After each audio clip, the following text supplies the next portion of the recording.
Bonjour à toutes et à tous, bienvenue sur ce nouvel interview sur Insomnie hors de mon lit. Bienvenue aussi si vous nous regardez aujourd'hui sur YouTube. Je suis vraiment ravie d'accueillir à mon micro Mona Maudit. Mona, bonjour, bienvenue sur le podcast et bienvenue sur la chaîne. Bonjour Aurélie, merci pour l'invitation. Eh bien, avec grand plaisir, Mona, parce qu'en plus, c'est un joli programme qui nous attend, puisque nous allons parler d'hypnose aujourd'hui. Alors, je vais poser un petit peu le contexte en 2 mots parce que, hem, l'hypnose, ça va parler beaucoup à certains, peut-être moins à d'autres et c'est normal parce que tout le monde n'a pas déjà, été confronté à toutes les formes d'hypnose, j'ai envie de dire. On connaît beaucoup l'hypnose de spectacle et parfois on voit pas vraiment le lien entre l'hypnose et prendre soin de sa santé et encore moins prendre soin de son sommeil. Or, l'hypnose peut être un véritable un outil très puissant pour justement renouer avec son sommeil, pour s'endormir plus rapidement, pour éviter des réveils nocturnes à rallonge, mais aussi pour faire un travail de fond sur son sommeil, dans cette reconnexion à soi. Et finalement, tout ça, ça va être notre programme du jour. Mona, toi, tu es la créatrice du podcast Hypnarium et justement, tu accompagnes les personnes qui t'écoutent avec ta douce et jolie voix à, rentrer en contact finalement avec elles-mêmes et à faire un travail qu'elles n'auraient peut-être pas pu faire sans accompagnement, sans être guidées. Un travail, on va dire un cheminement vers soi, dans les méandres du cerveau, parce que finalement l'hypnose, c'est ça. Mais tu vas nous en parler en détail. Donc Mona, je suis vraiment contente que tu aies accepté cette invitation sur le podcast parce que je suis sûre que ça va être très très riche pour les personnes qui nous écoutent. Ce que je te propose, c'est déjà de nous dire ce qui t'a amené toi à l'hypnose, pourquoi tu fais ce que tu fais aujourd'hui finalement, et puis après on va creuser et on va regarder comment ça peut aider. Est-ce que ça aide tout le monde? Comment on s'y prend? Qu'est-ce que toi tu apportes sur ton podcast? Et puis bien évidemment qu'après les gens seront très curieux d'aller t'écouter et de regarder un petit peu tout ce que tu proposes. Alors, dis-nous tout. On veut tout savoir en fait. L'hypnose, quoi, pourquoi, comment, quand? Alors, merci déjà pour cette petite introduction. Hem, pour commencer, je pense qu'il faut déjà que j'explique un petit peu la genèse de de la chose parce que à la base, moi, je suis pas du tout du monde de la thérapie, ni de l'hypnose d'ailleurs. Pour tout te dire, en fait, je pensais à l'époque que l'hypnose était un don. Quelque chose qui n'était pas donné à tout le monde, en fait.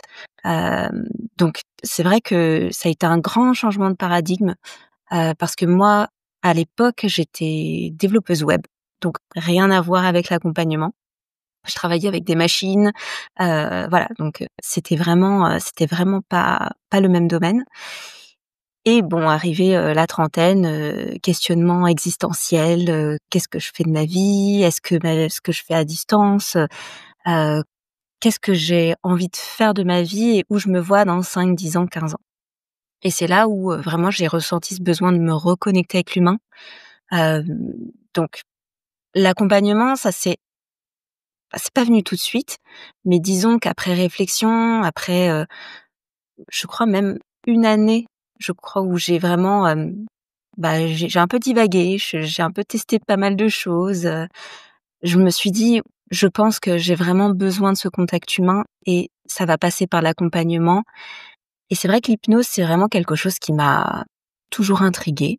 Donc ça c'est venu un petit peu comme ça, je saurais pas trop dire comment, mais c'est vrai que vu que je me cherchais à ce moment-là, je me suis dit: «Bah tiens, pourquoi pas tester l'hypnose?» voir si, je peux apprendre des choses, déjà aussi, très curieuse, comprendre comment ça fonctionne parce que moi j'avais vu, ma sœur, donc personne très cartésienne, scientifique, tu vois? Donc s'était fait hypnotiser justement dans un spectacle et je me disais: «Mais comment c'est possible en fait de voir quelqu'un d'aussi proche comme ça se laisser totalement aller, en plus de ça devant des milliers de personnes à ce moment-là?»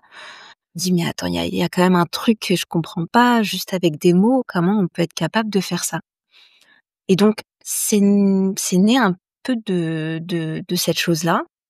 Donc je me suis renseignée, j'ai commencé à chercher des écoles qui proposaient des formations et cetera. C'est comme ça que je me suis retrouvée, à l'Arche, donc une école, sur Paris et heu et là, ça a été la révélation, en fait. J'ai commencé vraiment à apprendre, beaucoup de choses à propos de l'hypnose, mais aussi à propos de moi. Parce que forcément, quand on fait ce genre de formation, bah, ça chamboule un petit peu aussi, bah, toute l'histoire de vie, parce qu'on apprend énormément de choses sur nous, on règle aussi quelques petites choses qui n'allaient pas, donc ça chamboule pas mal et c'est là, en fait, où je me suis dit: «Voilà, c'est un outil vraiment, très puissant». Alors voilà, moi je vais pas vendre, cet outil-là en disant que ça répare tout, c'est génial, qu'il y a qu'il y a besoin que de ça pour, clairement pas. C'est un outil parmi tant d'autres, qui peut être très utile à certains moments, un peu moins à d'autres et là je pense qu'on va un petit peu creuser au fil de la discussion. Mais, c'est un outil que tout le monde peut utiliser. Ça, c'est hyper important de le dire, je pense, parce que beaucoup se disent un peu comme moi à l'époque, bah, l'hypnose, c'est un petit peu réservé à certaines personnes. Pas du tout. On peut tous acquérir, des outils qui viennent de l'hypnose. On peut tous faire de l'auto-hypnose. Donc ça, c'est hyper important de le dire aujourd'hui et c'est des outils qui peuvent vraiment, vraiment changer, le bien-être au quotidien, notamment sur la gestion des émotions, du stress, de certains comportements aussi qu'on a et qui sont dérangeants à terme. Donc voilà comment j'en suis venue à l'hypnose. C'est vraiment très intéressant en fait, tu es un petit peu, ça s'est imposé à toi presque, tu as été curieuse bien sûr à la base Mmh. initialement, Il y a une révélation, mais après voilà, divine. tu t'es levée un matin puis tu t'es dit: «Voilà, il faut vraiment que j'aille creuser ça». Mmh. Et ce que je trouve fascinant, c'est qu'effectivement comme tu l'expliques très bien, hem, c'est parce qu'on ne comprend pas. Souvent, c'est comme ça. C'est pas que ça avec l'hypnose, je veux dire. Souvent, c'est parce qu'on comprend pas qu'on vient mettre des qualificatifs de c'est un don, c'est un peu ésotérique, c'est Tout pas à fait fait. pour moi. Et puis finalement, quand on comprend les mécanismes qu'il y a derrière, on se rend compte à la fois qu'on peut l'utiliser, qu'on peut aider, et puis que effectivement, ça peut aider sur plein de pans, plein d'aspects de notre vie. Et Mmh. justement, bah écoute, ça va nous permettre de démarrer dans cette compréhension de ce qu'est l'hypnose sur les mécanismes qui sont sous-jacents à ça, pourquoi ça marche et peut-être que avant d'embrayer directement là-dessus, heu, petit état des lieux, Mmh. l'avant, l'après, qu'est-ce que toi tu as pu constater? Si tu devais nous donner par exemple trois situations, situation avant des séances d'hypnose, avant une thérapie avec l'hypnose, situation après. Comme ça, on fixe bien le champ des possibles. Donne-nous 3 exemples que toi tu as pu accompagner ou vivre à titre personnel. Et puis après, on rentre dans les mécanismes. Alors, c'est une bonne question. Si je devais donner 3 exemples, j'en ai un qui me vient là tout de suite qui est très concret.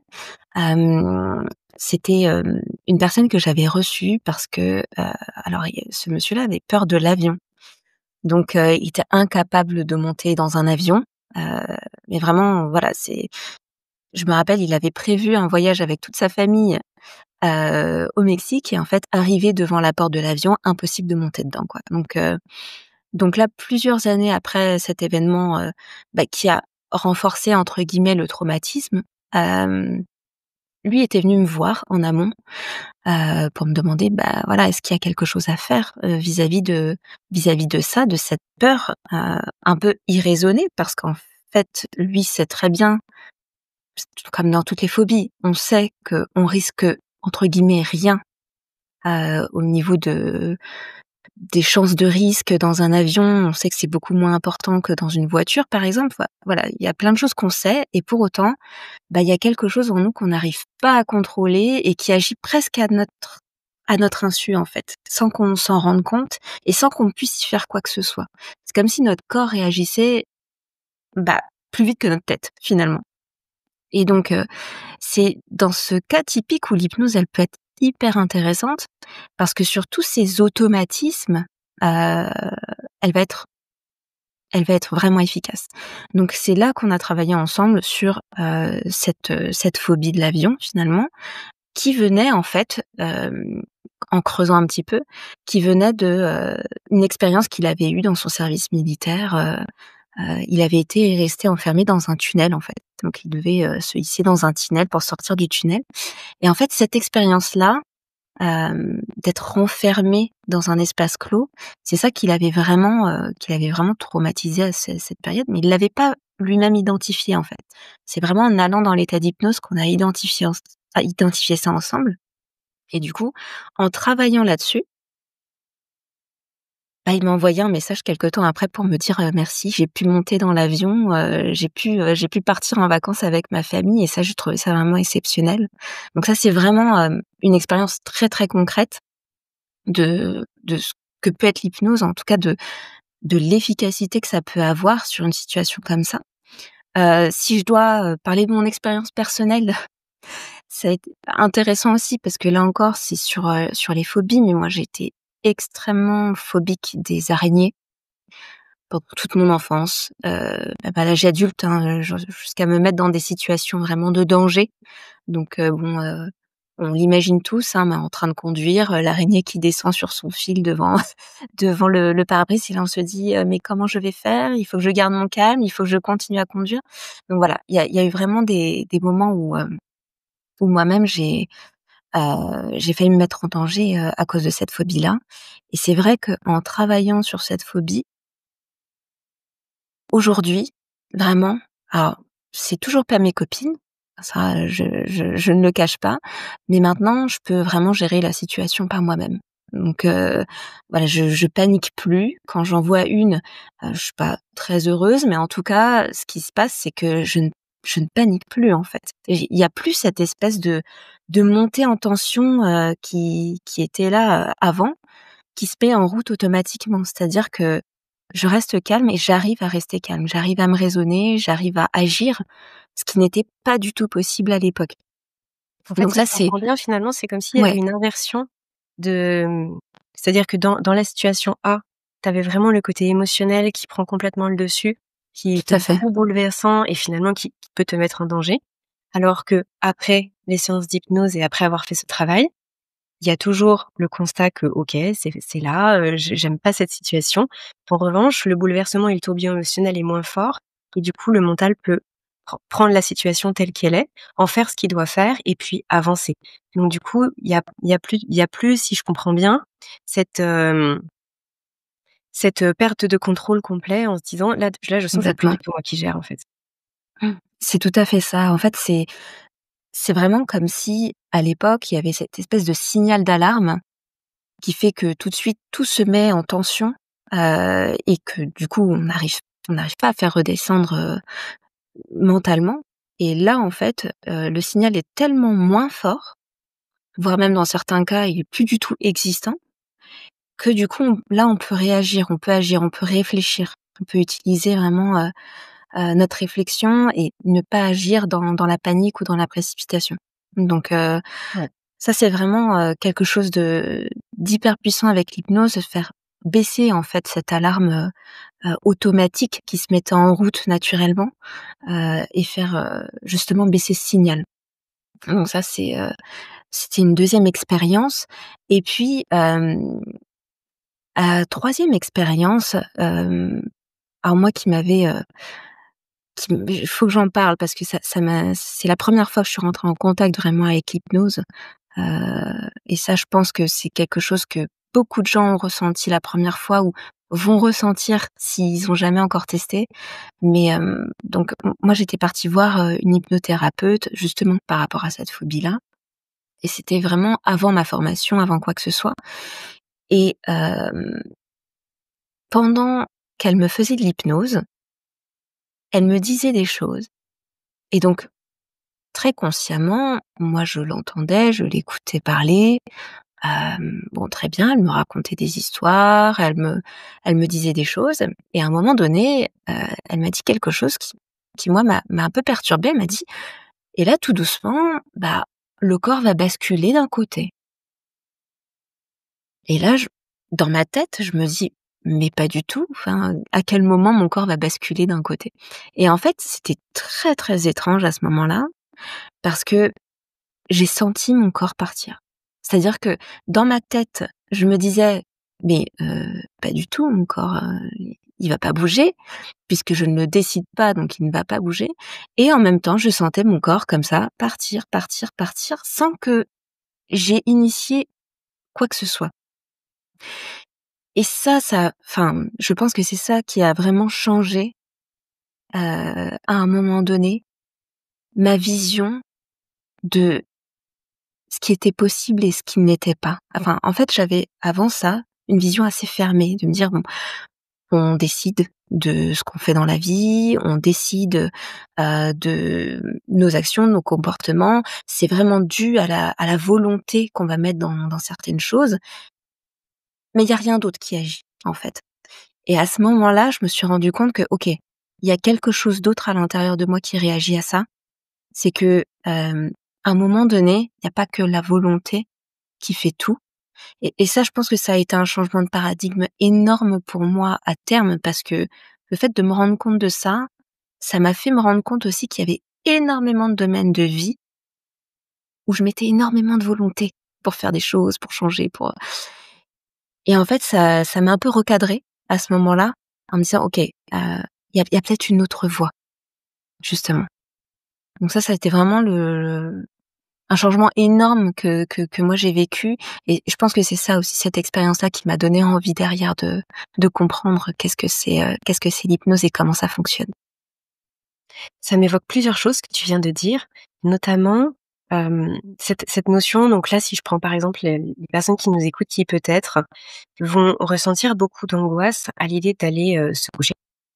Mmh. Ce qui est très souvent le cas. J'accompagne beaucoup de personnes qui vont vraiment ressentir des palpitations au moment du coucher, parce que leur relation à leur sommeil est tellement difficile, tellement parfois abîmée depuis longtemps, qu'au moment d'aller se coucher, on stresse. On stresse, on a presque peur de nous-mêmes, et quand je dis «on», je fais exprès de m'englober parce que c'est quelque chose que j'ai vécu pendant longtemps, où vraiment le fait d'aller me coucher, c'était une grande angoisse. D'ailleurs, c'est pour ça souvent que je procrastinais l'heure de du coucher, ce qui bien sûr entretient les problèmes de sommeil. On est bien d'accord avec ça, puisque du coup, on se couche plus du tout à son horaire, naturel. Et donc là, je me mets dans les situations que tu as pu évoquer, c'est-à-dire que si on travaille avec l'hypnose sur ce qui se passe pour nous à ce moment-là, eh bien, on va pouvoir prendre le fait de: «OK, je vais me coucher». Par contre, prendre ce tourbillon émotionnel qui est là, de façon trop importante, c'est-à-dire que là, qu'il soit là à un moment donné parce que ça a été peut-être difficile la veille, qu'on se pose une question en se couchant le soir en se disant: «Bon, j'espère que là, ce soir», et d'un seul coup, c'est comme si cette émotion-là, elle prenait le dessus, qu'elle était amplifiée avec des haut-parleurs énormes. Et bien là, on Mmh. va pouvoir reprendre ça et puis la mettre finalement dans la bonne case où elle doit aller, c'est-à-dire, la ramener au constat de qu'est-ce qui se passe, et cetera. Est-ce que, hem, ce serait peut-être une des 1res situations que toi tu verrais en lien avec le sommeil? C'est-à-dire le fait de pouvoir renouer avec son sommeil, de faire la paix? Bah, complètement, en fait, parce que, dans ce que tu dis et ce que je pense beaucoup de personnes dans cette situation vivent, le problème, c'est la peur. Donc le fait d'appréhender, le fait de douter, ça au fur et à mesure, en fait, ça vient presque comme une prophétie autoréalisatrice, en fait. On est là, on redoute le moment, et quelque part, on rentre dans une transe, en fait. On s'auto-hypnotise, on s'auto-suggère qu'on va pas y arriver. Et à partir de ce moment-là, ça devient hyper compliqué parce que, bah, on l'a vu, hein, l'hypnose, c'est accessible à tout le monde, et quelque part, moi, ce que j'aime bien dire, c'est qu'on est tous plus ou moins dans une transe, à un moment donné. Que chaque problème qu'on rencontre dans sa vie, c'est une transe, et que l'idée, c'est de savoir: «OK, est-ce que cette transe me sert ou est-ce que je me mets dans une autre transe?» Et c'est là où l'hypnose, elle peut être intéressante parce que du coup, elle peut faire sortir d'une transe pour en rentrer dans une autre. Donc à partir du moment où on n'est plus dans cette transe de se dire et de s'auto-suggérer: «Ah, je vais pas y arriver, c'est comme hier», et puis cette espèce de répétition aussi qui vient du coup alimenter aussi cette croyance que je vais pas y arriver, bah, c'est peut-être sortir de là pour s'ouvrir une porte et rentrer dans une autre transe positive où du coup je reprends confiance dans ma capacité à y arriver. Je sais pas si c'est assez clair ce que je dis, c'est un peu, Non, c'est ça peut-être l'est. un petit peu, mystique, Non, mais ça l'est, mais c'est aussi clair que c'est puissant parce que, comme je l'explique souvent, parfois on arrive au moment du coucher ou même on se réveille la nuit, il y a eu un bruit, on va uriner, on a plus bu le soir et cetera, peu importe. Et en fait, notre corps, il est tout à fait dans la capacité de retourner vers le sommeil. Et là, notre mental, il arrive et pouf, il fait écrouler le château de cartes, justement parce qu'on est en train de se dire que, bah, vu qu'on est réveillé, on va pas se rendormir, que de toute façon, c'est l'heure du coucher, donc ça marchera pas, qu'on n'est pas capable. On a tellement perdu notre confiance en nous à dormir que ce discours interne, il est là en train de nous auto-saboter. Et là, ce que tu nous dis, c'est que justement, on peut passer de ce mode-là, du mode qui écroule le château de cartes, au mode qui est en train de regarder le château de cartes, puis qui va dire: «C'est super, je vais pouvoir m'appuyer dessus et allez, on y va» et hop, je rebascule vers le sommeil. Donc en fait, c'est extrêmement puissant effectivement de considérer les choses comme ça et j'aime beaucoup le fait que tu utilisais le mot, transe parce que, mais de toute façon, tu vas nous expliquer ça là, il faut vraiment qu'on puisse rentrer dans les mécanismes. En plus, ça je trouve ça passionnant. Mais parce que justement, on a l'impression que même les termes qui sont autour de l'hypnose, parfois, c'est vraiment connoté un petit peu ce qu'on voit dans les films. C'est-à-dire que être en transe, c'est d'un seul coup, on est possédé, enfin, il y a quelque chose de, encore une fois, de très ésotérique et on n'a pas l'impression que ça nous concerne. Et moi, ce qui me tient vraiment à cœur dans cet épisode, et beh, c'est pour ça vraiment, merci à toi de venir poser tout ça et d'expliquer tout ça. Parce que c'est vraiment très important de pouvoir se réapproprier ça et de faire la distinction avec ce qui se passe dans les films et de comprendre que cet outil, quelle hypnose, que ce soit, tu l'as parlé d'auto-hypnose quand on se parle à nous-mêmes, mais que ce soit de l'hypnose aussi accompagnée, va être un outil très concret, très précis, et très facile à utiliser pour mmh, renouer avec son sommeil et pour pouvoir s'endormir beaucoup plus facilement parce qu'on va arrêter de s'auto-saboter. Et puis là, on parle d'aller vers le sommeil, c'est-à-dire qu'on parle de conséquences directes, de relations directes, mais on l'abordera un petit peu par la suite. On verra aussi qu'il y a des relations indirectes, c'est-à-dire qu'on va pouvoir venir travailler avec l'hypnose sur certaines choses qui font que par ricochet, le sommeil va pouvoir arriver beaucoup plus facilement. Mais bref, tout à n'allons fait. pas trop vite. Mona, est-ce que tu peux nous expliquer ce qui se passe dans notre tête? Déjà, quand on est là maintenant, par exemple, toi, moi, on est en train de parler, qu'est-ce qui se passe dans notre tête? Et qu'est-ce qui se passe lorsque on est en transe justement, qu'on passe d'un état de transe à un autre, on veut tout comprendre? Alors, c'est beau programme, parce que je suis même pas sûre moi-même de tout comprendre. Je suis pas sûre en fait, que concrètement on ait vraiment compris ce qui se passe. Il y a encore beaucoup de flou autour de ça. On arrive à le monitorer sur, quand on regarde en fait ce qui se passe dans le cerveau lorsqu'on rentre en état d'hypnose, on voit qu'il y a certaines régions du cerveau qui s'activent en fonction de ce qu'on propose à la personne qu'on observe. Donc notamment, enfin, quand on lui demande d'imaginer certaines choses, il y a la région du cerveau très visuelle qui va s'activer alors que pour autant, il se passe rien de concret dans l'ici et maintenant. Mais ce qui est hyper intéressant lorsqu'on dit ça, c'est que, bah, pour le cerveau, ça fait pas de différence quelque part. C'est-à-dire que lui vit l'expérience comme si elle était réelle. Donc à partir de là, la transe devient hyper intéressante. Donc pour revenir à ta question, qu'est-ce qui si j'ai bien compris, qu'est-ce qui fait qu'on rentre en transe? Quel est l'état entre guillemets «classique» de l'état de transe? C'est à peu près ça? Mais souvent, on a cette impression que on est dans un état normal. Là, par exemple, on est en train de discuter tous les 2, toutes les 2. On peut avoir l'impression qu'on est dans un état dit normal et puis qu'après, on peut basculer dans un état de transe. Moi, ce que j'avais comme sensation, mais aussi de ce que j'avais pu apprendre, c'est que finalement, il n'y a pas vraiment un état normal, même si on essaye de les catégoriser, parce que d'ailleurs, le sommeil est un état de conscience modifié plus, on va dire, mais on voit Mmh. qu'au niveau des fréquences d'ondes cérébrales, bah, ça varie tout au long de la nuit, mais que ça varie aussi en journée et que finalement, il n'y a pas un état, on oscille entre plein d'états et l'hypnose nous permet d'aller peut-être plus directement et plus volontairement dans un état où on va pouvoir faire un travail un peu différent. C'était à ça que je pensais. Dis-moi si Mmh. je me trompe et dis-moi ce que ça t'évoque et comment tu veux rebondir là-dessus. C'est, c'est vraiment tout à fait ça et tu raison en fait, là, on pourrait avoir l'impression d'être dans un état entre guillemets «normal», mais tu vois, moi qui a l'habitude de rentrer dans des états d'hypnose un peu plus profonds, je sens que là, je suis pas exactement dans mon état normal. Et je sais pas si c'est quelque chose que toi tu ressens aussi, parce que c'est assez communicatif en général. Mais tu vois, rien que le fait de d'être très concentré, d'être focalisé sur ton visage, parce que je suis en train de te parler, ça crée comme un espèce de changement dans ma perception. Et je sais pas si des fois ça fait ça aux personnes qui nous écoutent, mais des fois on est tellement concentré sur quelque chose, sur une personne, sur un film, sur un objet, que en fait il y a comme le fond qui se détache. Je sais pas si ça vous a déjà fait ça, si toi ça t'a déjà fait ça Aurélie, mais souvent quand il se passe ça, c'est déjà un espèce de prémisse d'un changement d'état. Heu, Moi, chaque fois que je vois ça, je me dis: «Aïe, aïe, aïe, alors là, je suis vraiment en train de partir loin. Il va falloir que je revienne à moi pour pas complètement partir en état de transe et partir dans ma transe, je ne sais où». Donc ça, c'est important de le comprendre. C'est que, tu sais, souvent, alors moi, j'en ai beaucoup, mais des personnes qui me disent: «Oui, mais moi, vous savez, je suis pas hypnotisable, ça marche pas avec moi» et cetera et cetera. C'est vachement triste, en fait.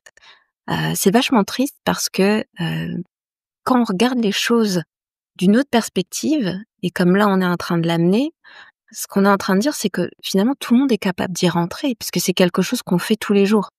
Parce qu'on n'est jamais vraiment toujours au même niveau d'état de «normalité» entre guillemets. Et moi, j'aime bien voir ça comme, un peu comme des cercles concentriques.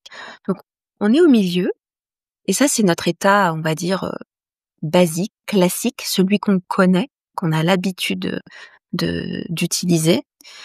Et puis, en fait, plus on va s'éloigner de ce point et plus on va aller loin dans cet espace de transe. Donc, il y a plusieurs états. On va dire l'état A, c'est un peu décalé. Puis l'état B, un peu plus. L'état C, l'état D. Et en fait, on va comme ça petit à petit, au fur et à mesure, pouvoir aller de plus en plus loin. Et c'est vrai que l'hypnose, comme tu le dis bien, elle va permettre ce chemin. Et le permettre de plus en plus rapidement au fur et à mesure qu'on le fait en plus de ça. Donc, ce qui est hyper intéressant, c'est comme tu l'as dit aussi, quand on est dans l'état, on va dire A, l'état zéro, bah, il y a des choses qu'on peut mettre en place de manière consciente, essayer certaines choses, changer de comportement, heu comme voilà, là on parle du sommeil, mais on va essayer de mettre en place, certaines choses, on va essayer de se forcer à dormir, on va essayer pas mal de petites choses qu'on peut faire consciemment et puis, plus on va se décaler dans l'état de transe et plus on va pouvoir tester d'autres choses, mais à un niveau plus inconscient. En utilisant moins le mental, parce que c'est vrai que le mental parfois, bah, il a ce petit côté, comme on disait tout à l'heure, bon bah, ce petit côté, je me mets dans ma transe négative, je me fais des autosuggestions un peu négatives et du coup, j'arrive pas à avancer. Donc des fois, on peut se retrouver bloqué dans cet état, à se dire: «Bah, je fais tout pour essayer d'y arriver. J'ai essayé plein de choses, voilà, je c'est pas que je fais rien, c'est que j'essaye mais que je n'y arrive pas ou que ça ne fonctionne pas». Et donc des fois, bah, le fait de se décaler état B, état C, et parfois il y a même pas besoin d'aller très très loin, hein. Bah, ça permet de connecter avec d'autres instances à l'intérieur de nous plus inconscientes, qui permettent d'une certaine façon de contourner. C'est comme si on se mettait face à un mur, j'aime bien cette image, mur conscient, avec bah, toute notre histoire, bah, toutes les suggestions qu'on se fait, etc. Et ce mur-là, en fait, consciemment, on n'arrive pas à le dépasser. Mais inconsciemment, beh, parfois, on arrive à trouver des petits passages qu'on n'avait pas identifiés de manière consciente et en prenant ces petits passages, ça nous amène ailleurs et ça nous fait voir les choses autrement. Donc en ça, c'est en ça que c'est hyper intéressant, l'état d'hypnose, et voilà, pour y rentrer, aller voir quelqu'un ou apprendre l'outil, bah, ça permet d'y rentrer beaucoup plus facilement et rapidement que si on le faisait naturellement. Pour donner des exemples, à quel moment, par exemple, on rentre en état d'hypnose, naturellement dans sa journée? Bah, quand on regarde un film. On regarde un film, on est pris dans l'histoire. C'est-à-dire que, on va se mettre à pleurer. Alors, peut-être pas tout le monde, mais en tout cas, émotionnellement, on va, la plupart du temps, quand c'est un bon film, être impliqué. On va vivre avec les personnages, on va avoir peur des fois à certains moments, même si on le sait. Hein, on le sait tous, il y a des moments où il y a du suspense, où on sait qu'il va y avoir quelque chose qui va arriver, on le sait. Pour autant, mais on est tellement pris dans le truc qu'on sursaute, qu'on pleure, qu'on rigole, voilà, que vraiment ça agit sur notre état émotionnel, alors que consciemment, on sait que c'est dans une boîte noire, que c'est des acteurs, que l'histoire n'existe pas. Et donc, ça, quelque part, c'est, moi, je trouve, un état de transe aussi. Parce que, pareil, on est tellement focalisé sur le film qu'on en oublie, d'une certaine façon, un petit peu notre quotidien, notre vie de tous les jours. Euh, il y a quelqu'un qui pourrait rentrer dans la pièce qu'on le remarquerait même pas à ce moment-là. On voit pas le Mm. temps qui passe, on voit pas la lumière qui décroît le soir. Enfin, si, Exactement. on voit plus ce qui nous entoure. Oui, tout à fait. Et alors, Mm. il y a quelque chose qui m'interpelle, c'est que là, du coup, j'ai l'impression que là, tu parles du film, que finalement notre imaginaire, il nous crée cet état d'hypnose, mais finalement notre imaginaire, c'est pas que lorsque on est, en face d'un film, ça va être aussi quand on imagine ce qui peut se passer pour nous demain. Et puis, j'ai l'impression aussi, par rapport à ce que tu nous as dit précédemment, que comme tout ce qu'on se dit a un impact sur notre état de conscience, et bien finalement toutes nos mémoires, c'est-à-dire tout ce qu'on se remémore, toutes les choses qu'on a vécues et qu'on se redit à nous-mêmes, induit aussi un état d'hypnose. Donc finalement, c'est Mhm. d'autant plus impactant ce que tu nous as présenté au démarrage, c'est-à-dire que, on peut passer d'un état d'hypnose qui n'est pas positif, qui n'est pas constructif pour nous, qui ne nous sert pas, et le faire basculer en un état d'hypnose qui, pour le coup, va nous soutenir, va nous aider, va être plus constructif par rapport à ce dont on a besoin. Mais je trouve Tout que à c'est fait. extrêmement puissant de se dire que oui, tout ce qu'on se raconte, les projections qu'on se fait, demain au travail, et puis si je fais pas ci, il y aura ça, et tout ce qu'on se remémore, bah finalement, ça joue sur cet état de conscience et ça vient nous impacter aussi. Exactement. Et comme tu le dis, voilà, les souvenirs, par exemple, ou l'appréhension, là, quand on imagine ce qui va se passer dans un futur plus ou moins proche, ça nous met dans un état émotionnel particulier. C'est, d'une certaine façon, on y est déjà. Pour notre cerveau, on y est déjà. Ou alors on y revient s'il s'agit du passé. Donc c'est hyper intéressant de le voir de cette façon-là parce que je trouve que ça ouvre le champ des possibles. Mmh. Ouais, complètement. Et alors, tu as évoqué le terme de d'autosuggestion. Mmh. Tu as parlé aussi de, bah, justement des suggestions qui peuvent être faites. À quoi ça correspond ça? C'est quoi une autosuggestion? Alors une autosuggestion, c'est un petit peu, la petite voix à l'intérieur. C'est la petite voix qui va nous dire justement, comme tu disais tout à l'heure: «Ah mais je vais pas y arriver» ou «Ah ce truc-là, je devais faire ci, mais j'ai oublié de le faire, qu'est-ce qui va se passer?» Qui est déjà dans l'étape d'après: «Ah mais il va peut-être m'arriver ci, il va peut-être m'arriver ça». Heu et donc en fait, cette petite voix, alors elle est pas, enfin là je la dépeins, comme quelque chose de négatif. Elle est pas toujours négative, hein, des fois elle est très positive aussi.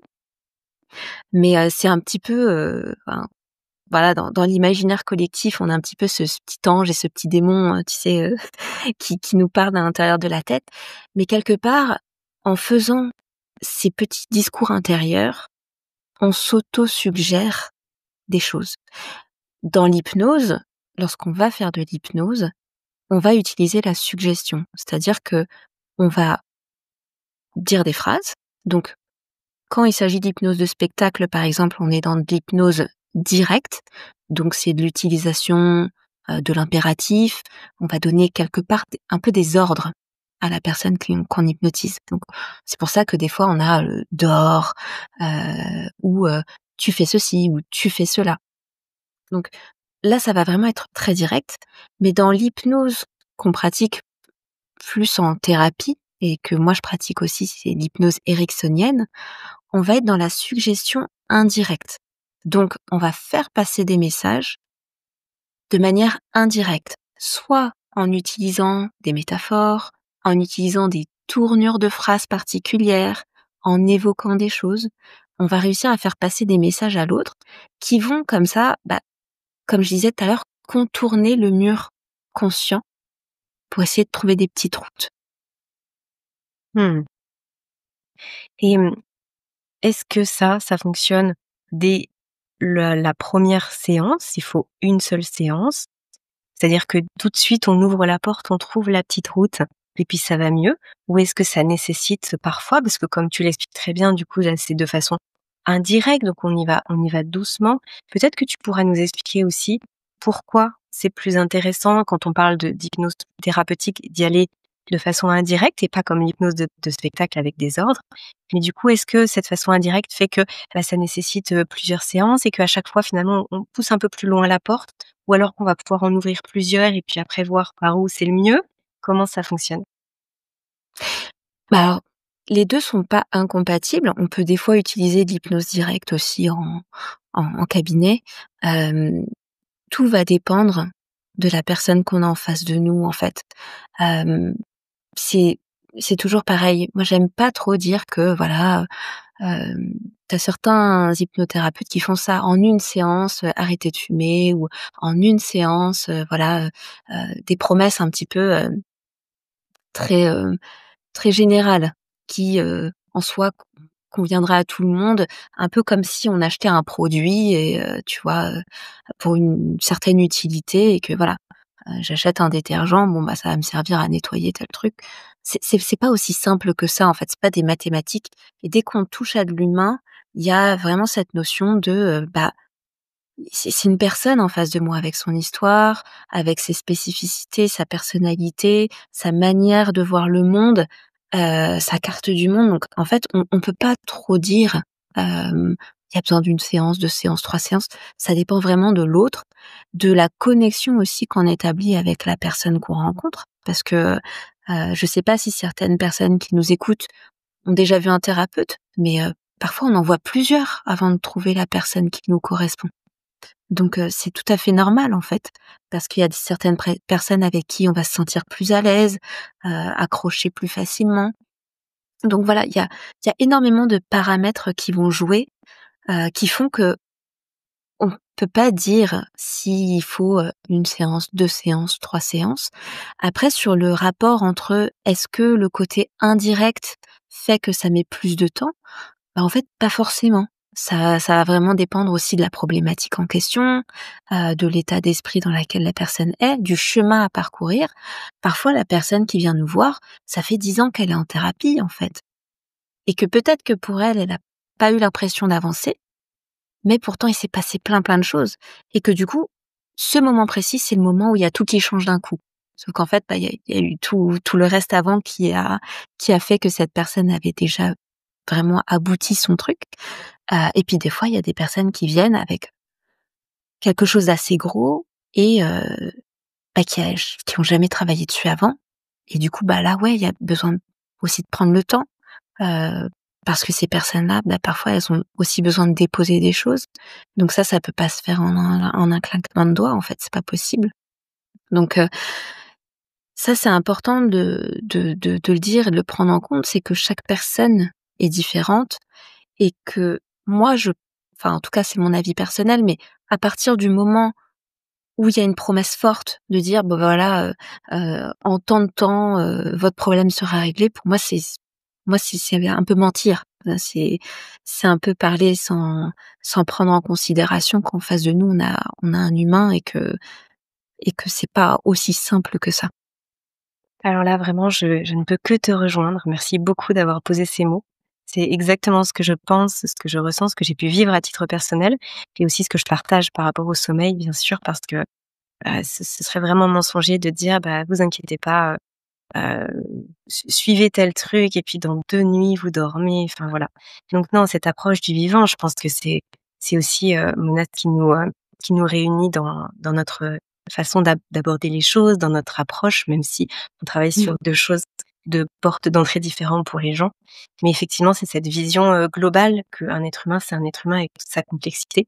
Ça veut pas dire qu'il y a rien à faire, bien au contraire, c'est-à-dire qu'il y a tout à faire, mais tout en son temps. Et du coup, se pose la question de la durabilité aussi, dans le sens où est-ce que je repose ma question, en partant de l'hypnose de spectacle parce que j'allais être confuse. L'hypnose de spectacle, pour avoir déjà assisté à des spectacles, pour aussi avoir dans mon parcours, dans ma formation au centre de l'Hormèse en formation pour, devenir naturopathe thérapeute, il y avait une intervention d'un hypnothérapeute, un hypnotiseur plutôt, parce que là c'était de l'hypnose de spectacle.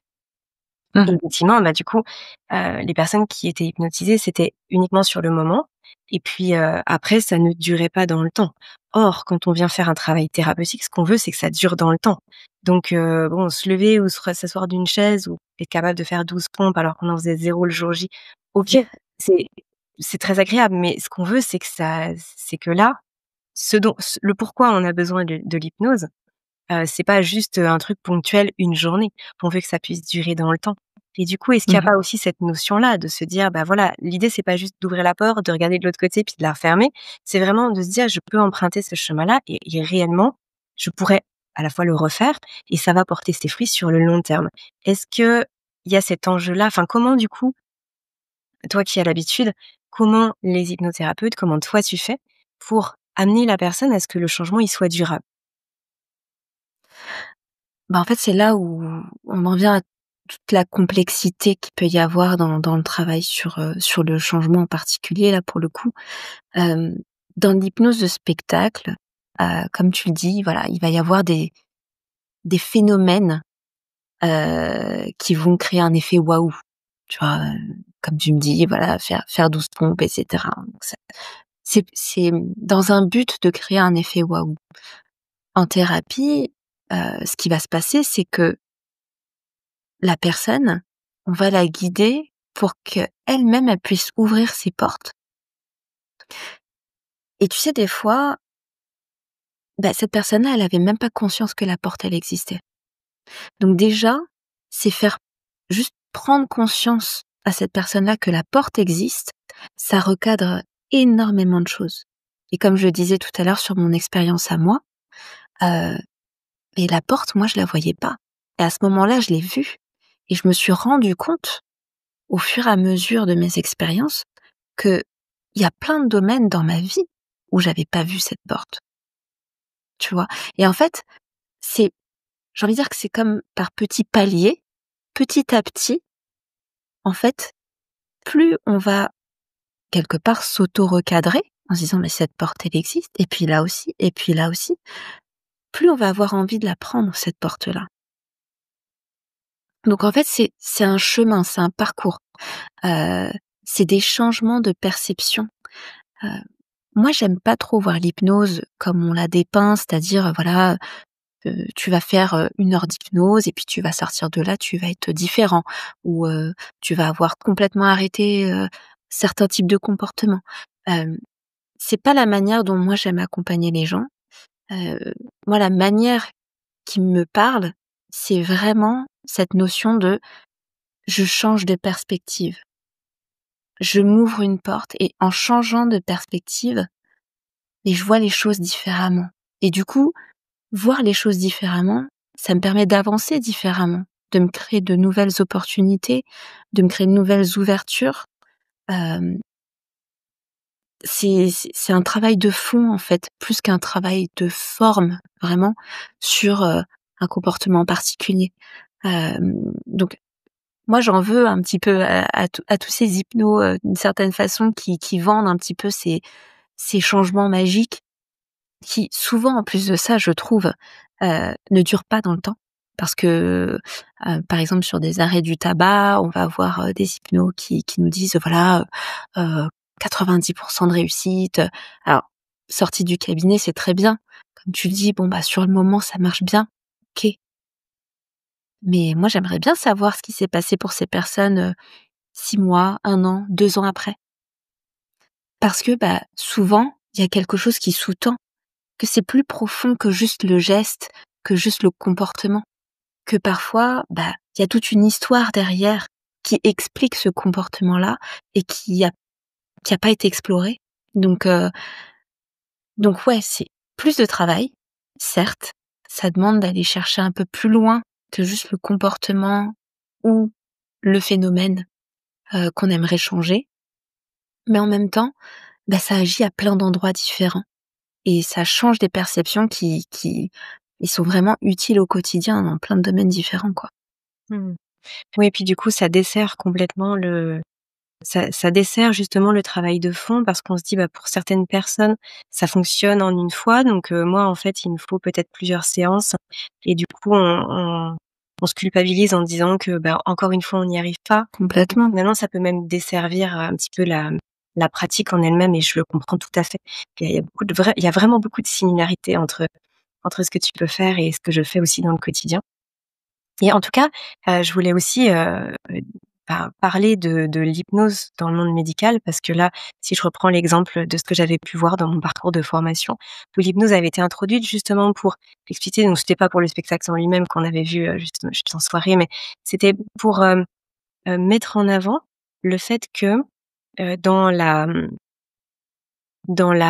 relation qu'on a avec l'autre et dans les mots qu'on utilise et dans ce qu'on va lui dire et la façon dont on amène les choses, eh bien, ce sont des éléments qui sont à prendre en compte et qui font partie du chemin de guérison de la personne. Et du coup, Complètement. en parlant de chemin de guérison et en parlant aussi de soins, eh bien, cette personne-là que je salue, qui est un ami à moi, qui s'appelle Jean-Baptiste Bourgeois, qui, est médecin urgentiste et lui se sert aussi de l'hypnose justement en cas d'urgence, quand par exemple il y a pas possibilité de soulager la personne, au niveau de la Mmh. douleur ou qu'il y a et je sais que c'est de plus en plus, alors j'allais pas dire que c'est complètement démocratisé, mais en tout cas, c'est de plus en plus connu qu'on peut agir avec l'hypnose, même dans des cas d'urgence comme ça et donc, ça m'amène à la question suivante de, hem toi, tu penses que l'hypnose, c'est je rencontre un problème et je me tourne vers cet outil parce qu'effectivement, ça peut m'aider tout de suite maintenant, un peu en cas d'urgence. On pense à nouveau à la personne qui commence à paniquer le soir et qui est en train de s'auto-saboter son sommeil. Ou alors, est-ce que je viens travailler parce que je me suis rendu compte que j'ai un problème avec ça? Ou est-ce que tu penses que finalement, ça pourrait aussi s'envisager, non pas comme quelque chose de l'urgence, mais comme un travail un petit peu, du quotidien, en se disant: «Bah, c'est intéressant pour moi, tu vois, un petit peu comme une nouvelle compétence. Des fois, on parle de développement personnel, mais ça pourrait peut-être être, une nouvelle compétence pour moi, pour prendre soin de moi, de me dire: «Bah, en fait, je suis en capacité d'aller visiter certaines zones, de passer d'un état de conscience à un autre» et puis comme ça pourra servir certes mon sommeil, mais ça pourra peut-être servir aussi autre chose. Est-ce que toi, tu le vois un petit peu comme un outil du quotidien qui finalement est sous-évalué et qu'on utilise qu'en cas d'urgence quand vraiment on n'a plus trop le choix et qu'on se dit: «Bon allez, dernier recours, je fais ça parce que j'ai l'impression d'avoir essayé tout le reste»? Le grand malheur de l'hypnose, c'est que c'est un peu ce cas-là. C'est-à-dire que les gens qui viennent nous voir, c'est un peu dernier recours. J'ai tout essayé, je suis passée voir, des plein de personnes différentes et cetera. J'ai toujours pas avancé, donc là, c'est un peu, ma dernière chance et je trouve ça un peu dommage parce qu'en fait, comme tu le dis, l'hypnose, elle peut être utilisée à tout moment. Moi, dans mon quotidien, je l'utilise tous les jours. Mais le problème, c'est qu'on voit vraiment l'hypnose comme un état où on est voilà, on est soit allongé, soit assis, mais les yeux fermés et puis on part dans un autre monde imaginaire et cetera. C'est pas toujours le cas en fait et je reviens un peu à ce qu'on disait, plus tôt sur cette notion de d'autosuggestion. Heu, bon ça a été repris, hein, par plein de courants de développement personnel aussi, mais ces affirmations, on parle d'affirmations positives, elles s'utilisent dans le quotidien. Et pour moi, ça, c'est une forme de transe aussi. Donc, on met pas toujours, le mot hypnose dessus parce que, l'hypnose dans l'imaginaire collectif, c'est un état où on est vraiment ailleurs, où on est vraiment, les yeux fermés dans un autre monde. Mais pourtant ça l'est parce que c'est de l'autosuggestion. Et donc, dans le quotidien, je sais que, dès que je vais avoir des mots un peu durs envers moi-même ou, que, que je vais avoir une émotion qui est là et que je sens que je vais partir dans l'émotionnel et que je vais me mettre en colère, par exemple. Tout de suite, c'est d'avoir ce réflexe de dire: «OK, respire, et toi, je sais que tu fais de la respiration, donc c'est vraiment prendre ce moment de pause et se dire: «Ouf, OK, pourquoi pourquoi est-ce que je suis aussi méchante avec moi, en fait? Je ne mérite pas ça». Peut-être recadrer la phrase tout de suite et se dire: «OK, comment je pourrais dire cette phrase autrement pour me la suggérer de manière beaucoup plus positive?» Et tu vois, en fait, c'est pas, toujours se poser, prendre un quart d'heure, 20 minutes, faire, faire une séance d'hypnose, ou d'auto-hypnose et voilà. C'est, c'est beaucoup plus dans ces toutes petites choses que tu peux faire à tout moment de ta journée et qui vont avoir un impact énorme sur le long terme, en fait. Sans pour autant mettre, l'étiquette hypnose dessus, mais c'est tous ces petits outils mis bout à bout, qui créent un changement énorme et et après quand tu vas un peu plus loin dans le niveau d'hypnose, bah, voilà, tu peux commencer à avoir des discussions internes. On fait des réunions avec mon inconscient régulièrement, qu'on se parle, je parle souvent avec ma main qui réagit, qui répond et c'est vrai que c'est des choses qu'on acquiert assez rapidement quand on commence à s'intéresser à l'hypnose et qui peuvent être hyper utiles parce que quelque part, bah, ça nous permet de nous aligner à tous les niveaux. Donc heu, donc l'hypnose, oui, de manière quotidienne, oui, sans pour autant en faire tout un cérémonial en fait. Avoir besoin de prendre, un quart d'heure, une demi-heure pour se poser et faire vraiment ça et après le reste du temps plus rien du tout, Mmh. tu vois? Oui, en fait, ce que je C'est comprends et d'ailleurs, c'est ce que tu proposes au travers de tes podcasts, c'est que, donc de prendre un temps. Mais ce que je comprends, c'est que on peut prendre un temps pour pour se découvrir, pour regarder comment ça fonctionne, pour se dire: «Ah mais cet état-là, il existe. Ah mais ça existe», comme tu le disais très bien tout à l'heure. «Ah mais ça existe», ça ouvre le champ des possibles et du coup, quand on a pris suffisamment le temps d'aller explorer ça à un moment donné, bah, on mmh, peut réactiver le mécanisme à tout moment de la journée. Le problème, c'est que si on ne bah, comme dans tout, c'est-à-dire que si on se forme pas, si on ne s'entraîne pas à un moment donné, on a du mal à reproduire. Parce que j'imagine que c'est avec le travail que toi, tu peux te dire, en l'espace d'une minute ou peut-être même moins, de passer d'un état de conscience à un autre pour justement, faire ce travail-là que tu nous décrivais.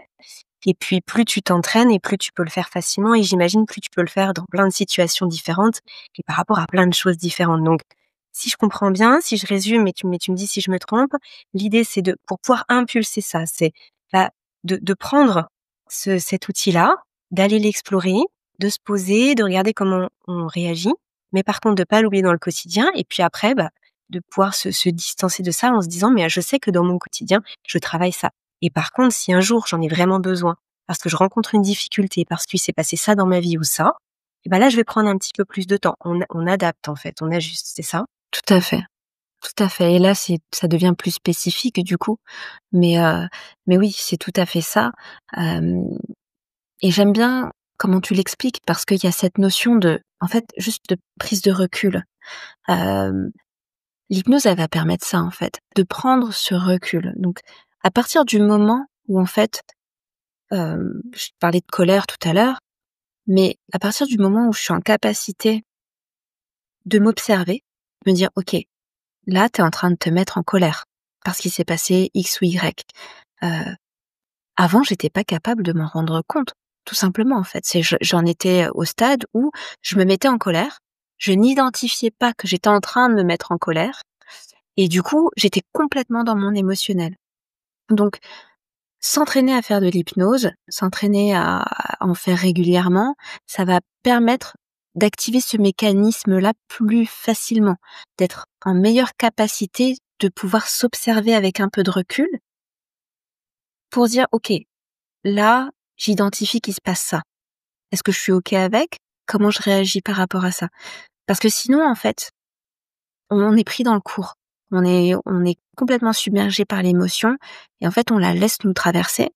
Bon, parfois la colère, c'est pas toujours l'idéal pour le pour la suite, mais hem, ce qui est important, c'est vraiment cette prise de recul que l'état d'hypnose permet. Parce que d'une certaine façon, c'est pour ça que c'est de l'hypnose, mais c'est pas vraiment de l'hypnose à proprement parler. Parce que on sait qu'on est là, on sait ce qu'on fait, on est conscient, il y a pas ce côté je ferme les yeux et cetera, je me laisse embarquer. C'est juste, je me dissocie un instant, je me regarde et j'agis et je peux utiliser en fait ma réflexion pour agir comme j'ai envie d'agir et pas subir l'émotion sur l'instant. Donc Oui. c'est vraiment plus voir l'hypnose pas comme de l'hypnose très formelle. Allez, on rentre en état d'hypnose.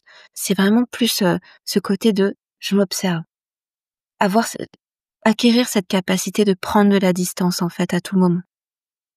Tu sais à quoi ça me fait penser, ce que tu évoques là? C'est, il y a, bon, maintenant quelques années, quand j'ai commencé à travailler à la salle de sport, j'avais jamais été dans une salle de sport. Je faisais que du cyclisme sur route et donc je connaissais pas l'utilisation de mes bras et la première fois qu'on m'a demandé de prendre un poids et de faire des exercices au niveau des triceps, on me disait: «Tu contractes ce muscle-là, le triceps» et en fait, pour moi, il n'existait pas. Je ne le sentais pas, en fait. Il y avait pas de connexion cerveau-muscle, donc je faisais, des mouvements, je sentais mon épaule, mon coude, je sentais le reste de mon bras, mais pas mon triceps et à force, du coup, de m'entraîner, de me concentrer, d'aller chercher, ce mouvement-là, un jour, j'ai senti quelque chose. Je me suis dit: «Ah, mais c'est donc ça, ce muscle qui se contracte» et petit à petit, bah, j'ai pu contracter le muscle de plus en plus facilement et puis aujourd'hui, ça me pose absolument plus aucun problème de quand je fais le mouvement, de savoir exactement ce qui se passe, où, quand, comment et puis de sentir si je fais le mouvement correctement.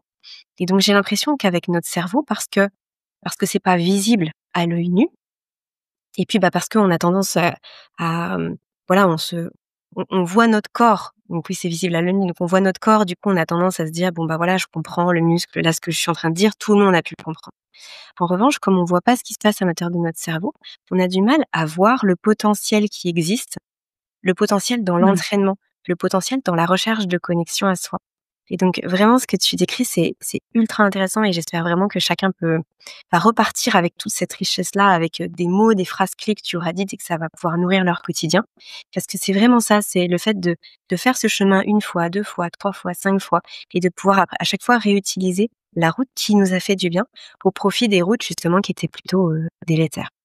Mais ça m'amène maintenant à une autre question. Parce que tu as utilisé plusieurs fois le terme de consciemment, de conscience et d'inconscience. Certaines personnes vont connaître l'hypnose, mais vont avoir peur de ce côté de lâcher prise. D'ailleurs, ce terme lâcher prise, pour les personnes qui souffrent de troubles du sommeil, c'est quelque chose qui revient très souvent, parce que on peut constater, moi je le constate dans la vie de tous les jours, dans tous mes accompagnements, Mmh.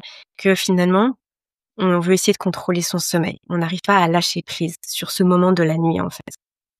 Et donc, certaines personnes vont avoir cette même appréhension vis-à-vis de l'hypnose en se disant: «Mais moi, je veux pas lâcher prise». C'est-à-dire, j'ai peur finalement de ne plus être moi-même et que ce soit là, même sans parler d'hypnose de spectacle où elles peuvent avoir peur de faire n'importe quoi.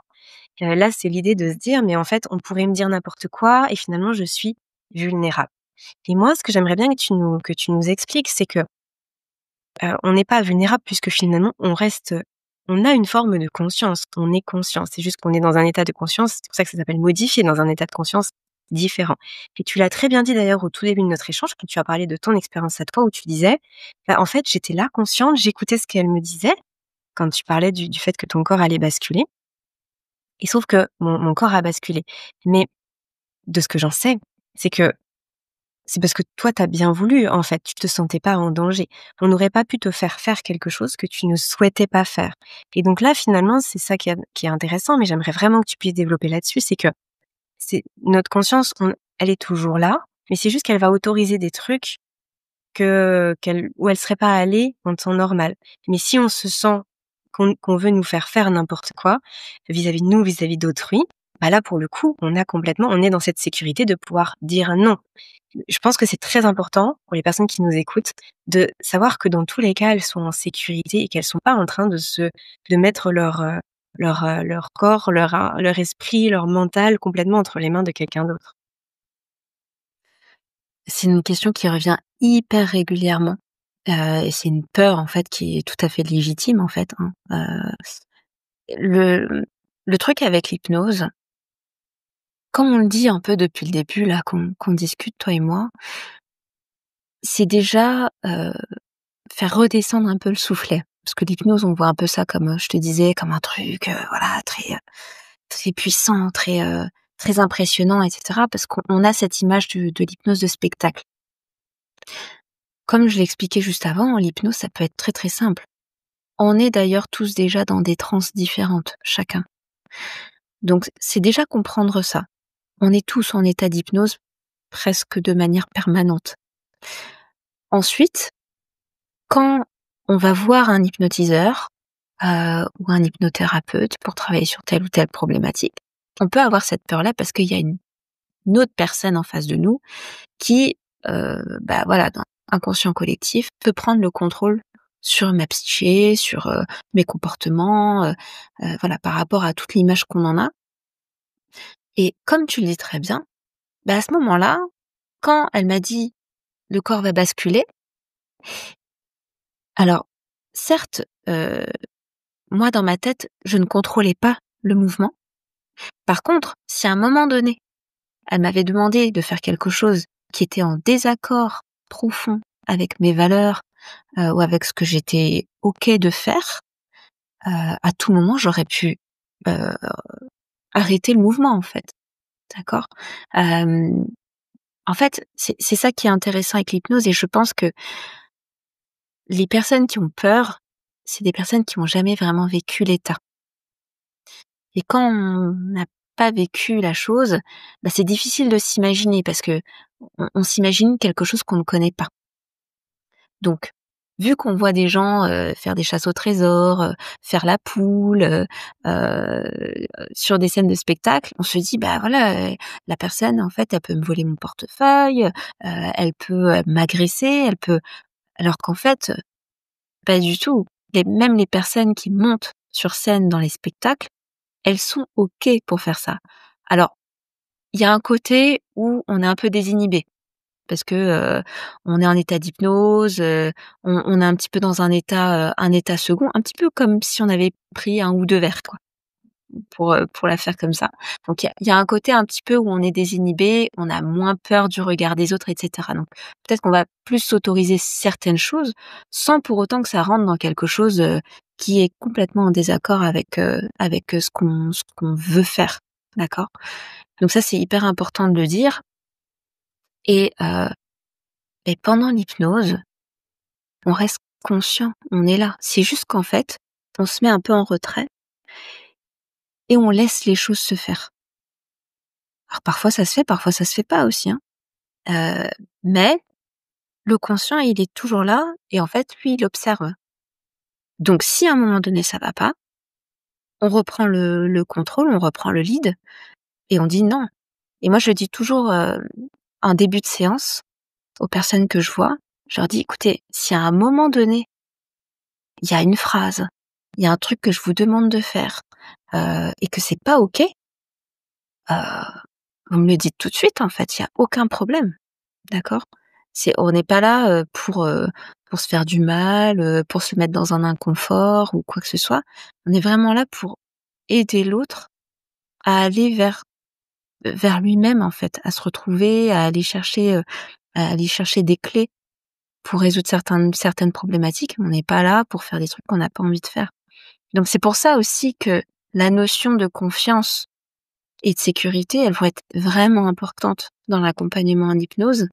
Parce que si on n'a pas confiance, dans la personne qu'on voit pour nous hypnotiser, si on se sent pas en sécurité, même que ce soit rien que dans l'espace physique dans lequel on est, bah, forcément, on va avoir du mal à rentrer en état d'hypnose. Parce que, on va se dire: «Voilà, mais en fait, moi, je suis pas bien» ou même en sécurité interne, hein. Si, voilà, j'ai mangé, un peu lourd à midi et qu'en fait, je vais à ma séance d'hypnothérapie, mais qu'à l'intérieur, je sens que ça va pas, je vais avoir du mal à me laisser aller, je vais avoir du mal à être curieux de voir ce qui va se passer parce que, je suis pas bien. Faut Donc avoir hypervigilance. C'est vraiment la même chose avec tout à le fait, aussi. Si le cerveau, lui, il exactement, ressent un danger, même si nous, on capte pas directement, mais quand que lui, il a besoin de cette hypervigilance pour faire son job, c'est-à-dire nous maintenir tranquillement en vie le mieux possible, du coup, ça les choses ne se font pas. Mona, écoute, on a exactement. dépassé, 1 heure là d'épisode. et je ne voudrais pas abuser de ton temps. Mais il me reste encore 2 questions, 2 questions, 2 sujets que je voudrais qu'on aborde, et le premier il fait écho à ce que j'avais évoqué en tout début d'épisode, à savoir que l'hypnose peut aider de façon directe, mais aussi de façon indirecte. Alors bien sûr, tu y as déjà répondu au travers de plein de choses dans l'épisode, mais, heu, concrètement, j'aimerais bien qu'on développe cet aspect de: je peux travailler avec l'hypnose sans que ce soit directement sur mon sommeil. Je peux travailler sur des blocages que j'ai, qui font que justement, je suis en hypervigilance tout le temps et qu'au moment du coucher, je peux pas décrocher. Que je suis, que peut-être je manque beaucoup de confiance en moi. Ce qui fait que chaque relation avec autrui me demande beaucoup d'énergie, me fait beaucoup, ruminer sur ce qui s'est passé ou cogiter sur ce qui va se passer, et donc le soir, au moment du coucher ou la nuit, je suis en hyper agitation mentale. Ou le fait que, j'ai pu avoir peut-être certains traumas dans ma vie, des choses qui m'ont vraiment beaucoup impactée et qui continuent de puiser toute mon énergie. Et mon système nerveux, système hormonal, il n'en peut plus. Il a plus l'énergie, lui, de mettre en place le sommeil et du coup de faire d'autres choses. C'est à ça que je pensais. Est-ce que tu considères que c'est correct et est-ce que tu souhaites aller plus loin là-dedans? Parce que je pense que au-delà de l'aspect direct, il y a vraiment un champ énorme pour les personnes qui nous écoutent par rapport à ce qu'elles peuvent vivre dans leur quotidien, et de pas forcément toujours se focaliser uniquement sur le sommeil. C'est vrai pour l'hypnose, c'est vrai pour aussi d'autres choses. C'est parfois il faut aller visiter tout le reste, et le sommeil, entre guillemets, bien évidemment, par magie, il arrive derrière. Mais parce qu'en fait, on a nettoyé, on s'est occupé de plein d'autres choses. Et moi, je pense que Mmh. par rapport à ça, dans ce contexte, l'hypnose est un outil fabuleux. Bah, alors oui, comme tu le dis très bien, ça peut être un effet secondaire, en fait. Parce que souvent quand et ce qu'on évoquait un petit peu quand on s'est déjà parlé, mais, on va s'attarder sur le symptôme. C'est-à-dire que ce qui va être visible, ce qui va être dérangeant. Là, en l'occurrence, on parle du sommeil. Bah, voilà, j'arrive pas à dormir. Donc on va focaliser vraiment toute notre attention là-dessus et on va essayer de résoudre le problème à cet endroit-là, sans prendre en considération que, mais peut-être que le sommeil, il a du mal à arriver parce que j'ai un terrain anxieux, parce que, j'ai des problèmes relationnels, comme tu le dis très bien. Donc en fait, ça va être intéressant de travailler sur plein de pans différents, qui soient pas forcément le sommeil en lui-même, pour justement essayer de rééquilibrer un peu, toutes les dimensions de notre vécu. Donc oui, clairement, et ça, je pense que c'est vrai dans tous les domaines, hein, pas que au niveau du sommeil, pas que au niveau, hem, du poids, pas que au niveau de toutes ces problématiques-là qui nous dérangent. Ouvrez le champ.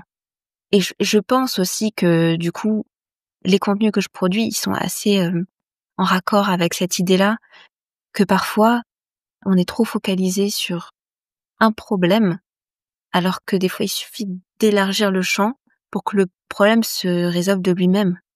Donc donc oui, quand on travaille sur le rééquilibrage de tous ces aspects, toutes ces dimensions de notre vie, et ben souvent on se rend compte que le symptôme qu'on voyait et qui nous dérangeait, bah, il a tendance à disparaître de lui-même, sans qu'on ait forcément travaillé dessus.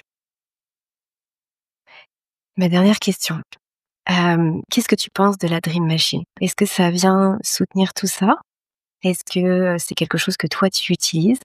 Est-ce que les états d'hypnose qui sont générés là, justement avec cette lumière, ça peut aider certaines personnes qui, possiblement, auraient du mal à rentrer en état d'hypnose? Alors la Dream Machine, je l'ai pas personnellement testée, mais elle a été créée par, justement, Kevin Finel, et Brice Batton, qui sont, des donc Kevin Finel, c'est le directeur de l'Arche, donc l'école, où j'ai fait ma formation d'hypnose, et donc je connais plusieurs personnes qui ont testé cette machine, et à ce qui paraît, c'est assez incroyable. Les états dans lesquels on va rentrer grâce à cette machine-là sont assez incroyables. Je saurais pas te dire malheureusement, parce que je l'ai pas vécu moi, donc je veux pas dire n'importe quoi.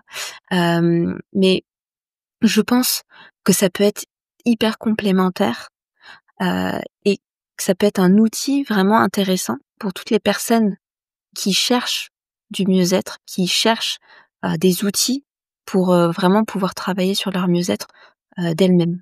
Donc voilà, je saurais pas, vraiment te dire ce que ça crée exactement comme état vu que je l'ai pas vécu, mais en tout cas des retours que j'ai eus de personnes, assez proches qui ont pu la tester, c'est assez exceptionnel. Donc même rien que pour l'effet, j'ai envie de dire, à tester. Bon, dans tous les cas, même si les personnes qui nous écoutent n'ont pas forcément la possibilité de tester la Dream Machine, parce que bon, tout le monde ne peut pas avoir une Dream Machine chez soi ou connaître justement un Clairement. professionnel, un thérapeute qui peut avoir une Dream Machine aussi dans son cabinet pour faire tester. En tout cas, ils peuvent déjà travailler sur leur subconscient, ils peuvent déjà travailler avec l'hypnose grâce notamment à tes podcasts, Mona, puisque c'est ce que tu proposes. Dis-nous-en quelques mots sur cette fin d'épisode. Dis-nous déjà comment peut-être l'idée t'est venue et puis qu'est-ce que tu proposes, quand, comment, sur quelle plateforme, où est-ce qu'on peut retrouver tout ça pour nous accompagner? Alors, le podcast, l'idée m'est venue, au moment en fait où j'ai fini ma formation. Je vais, voilà, on a un petit peu livré à nous-mêmes. On se dit: «Voilà, il va falloir que j'accompagne des gens», mais on se sent pas vraiment à l'aise, on est un peu perdu et on a besoin de pratiquer les outils et c'est vrai que ça s'est un peu imposé à moi de manière naturelle, parce que j'avais besoin de travailler, la ma voix, les phrases, mes suggestions, les différentes, techniques et donc je me suis dit: «Bah, tiens, pourquoi pas un podcast d'hypnose?» En plus de ça, si ça peut aider 1 ou 2 personnes, tant mieux. Donc c'est né comme ça en 2021 et en fait ça a très, très bien marché tout de suite. Donc je me suis rendu compte qu'il y avait énormément de gens qui écoutaient notamment les épisodes pour s'endormir. Donc c'est vrai que c'est quelque chose qui marche assez bien pour la plupart des gens et donc sur le podcast, vous pouvez retrouver donc beaucoup de séances pour un endormissement rapide, pour, s'endormir et éviter les réveils nocturnes. Aussi sur d'autres thématiques, notamment, la gestion du stress, tout ce qui va être gestion du poids, gestion des émotions aussi. Hem, voilà, il y a énormément de contenus différents qui vont, comme on disait tout à l'heure, travailler sur toutes les différentes dimensions qui constituent, notre vie, notre quotidien. Donc voilà, c'est des formats assez courts. Pour certains, on est de l'ordre de 10-15 minutes, puis pour d'autres, ça va être des formats plus longs pour des personnes qui ont vraiment plus de temps et qui veulent vraiment, explorer un peu plus loin, l'état d'hypnose.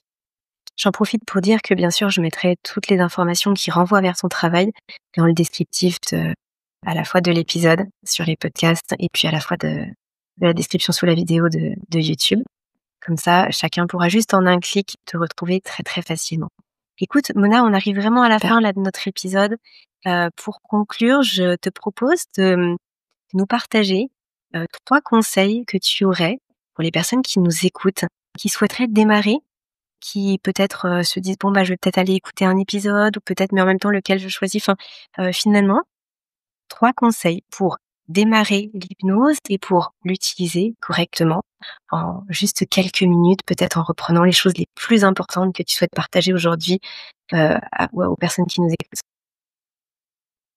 Alors premier conseil, moi je vous dirais vraiment mettez-vous dans un état d'esprit.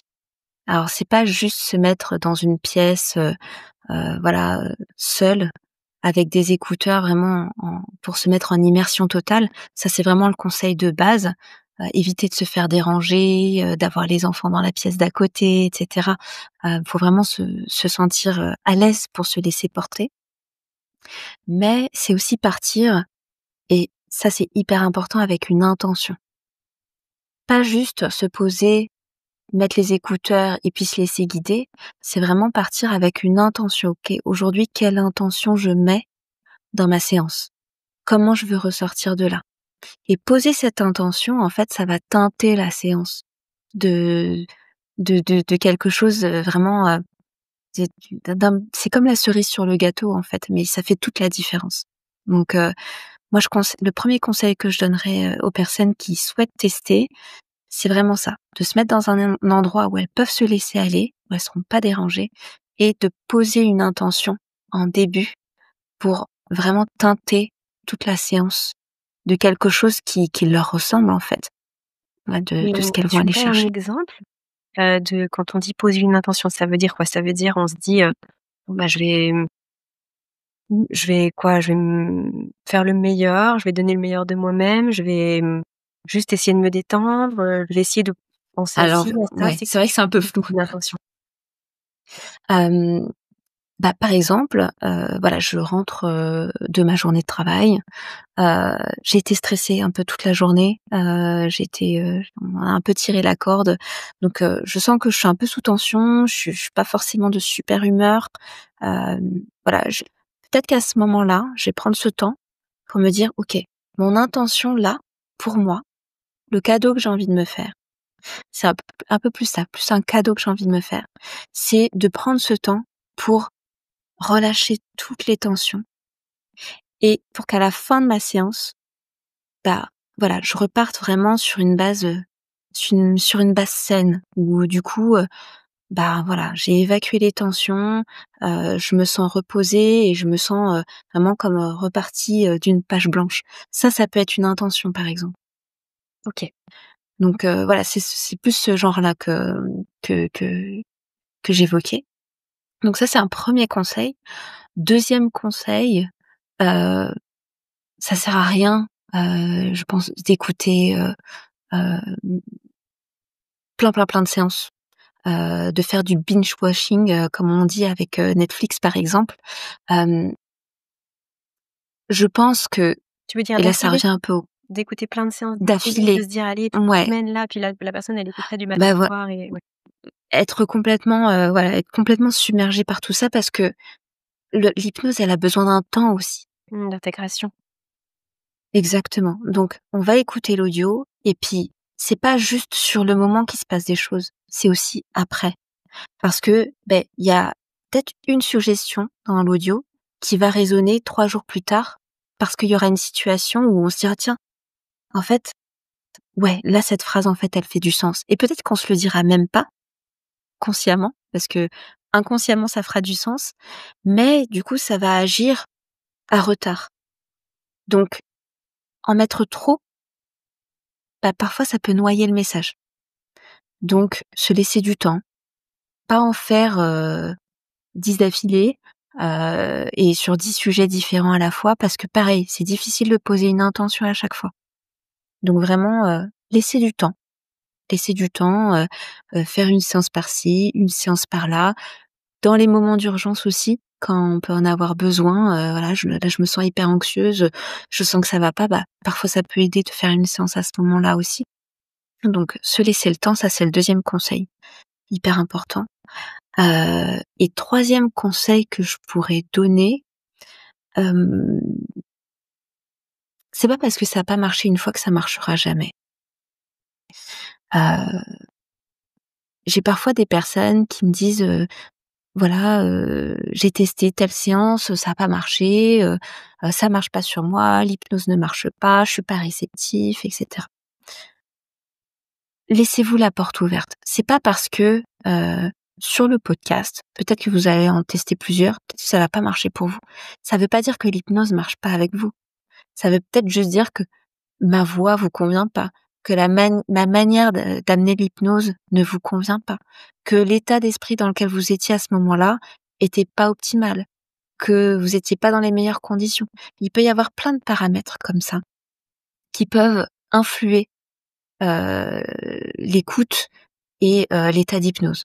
Donc moi, j'aimerais juste dire à ces personnes: ne vous arrêtez pas là, en fait. Parce que c'est pas parce que ça marche pas à ce moment-là que ça ne marchera jamais. Donc parfois de se laisser un peu de temps, retester à un autre moment, peut-être une autre séance parce qu'à chaque séance, bah, c'est pas les mêmes techniques qui sont employées, pas les mêmes suggestions. Donc peut-être tester une autre séance ou peut-être carrément tester un autre podcast, d'aller voir un autre thérapeute. Laissez-vous la chance, cette chance-là en fait de découvrir ce que c'est, et c'est pas parce que ça marche pas là que ça ne marchera jamais. Merci beaucoup Mona pour ces mots de la fin, très sages. Merci à toi. Sagesse et puis, beaucoup de richesse sur ce podcast pour les personnes qui vont découvrir l'hypnose ou qui vont la redécouvrir à travers, à travers ta voix et à travers, tes propos, tes explications. Merci beaucoup pour le temps que tu nous as accordé et puis, eh bien, j'invite, bien évidemment toutes les auditrices, tous les auditeurs là qui nous auront entendus à aller découvrir ton travail. Je rappelle, hein, je mets bien sûr le lien en description de l'épisode.